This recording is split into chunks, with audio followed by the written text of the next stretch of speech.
So ఇంకొకటి ఇప్పుడు మీరు గతంలో కేసీఆర్ గవర్నమెంట్ మీద చాలా పెద్ద ఎత్తున ఫైట్ చేసిరు, పాటలు కూడా పాడిరు. అవునండి. ఏదో మీ పాట ఏదో ఉండే, అంటే పాడొద్దు, జస్ట్ ఏదో పాట పాడుతురిగా మీరు. ఓ కేసీఆర్ సారు అదే. మా కొత్త సీఎం గారు. ఇప్పుడు కూడా ఏమైనా పాటలు రాయాలనిపిస్తుందా మీకు రేవంత్ రెడ్డి ప్రభుత్వం మీద? అంతదాకా రాలేదా, వచ్చింది ఆల్రెడీ? లేదు టైం లేకపోవడం వల్ల రాయలేదా? లేదు అంటే రాసినావు ఆల్రెడీ? మా దళితులని విడదీసినప్పుడే ఆయన మీద పాట రాసిన. ఏంటది? ఆయన ఫిర్బి రేవంతు రెడ్డయ్యో ఓ రేవంతు రెడ్డయ్యో విడదీసే మంత్రం ఒకటి నేర్చుకున్నవేందయ్యో రేవంతు రెడ్డయ్యో.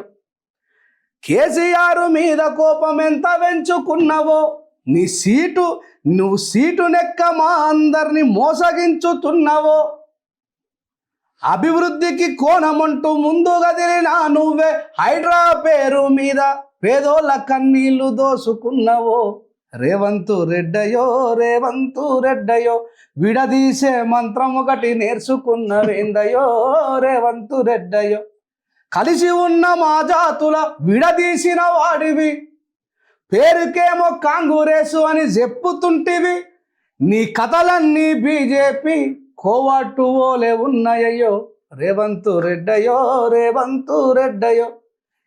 మహారాష్ట్ర గవర్నమెంట్ ఎలక్షన్లు జరుగుతున్నప్పుడు గౌరవ ప్రధానమంత్రి మోడీ గారు ఏమంటారంటే, హమ్ బీసీలోగా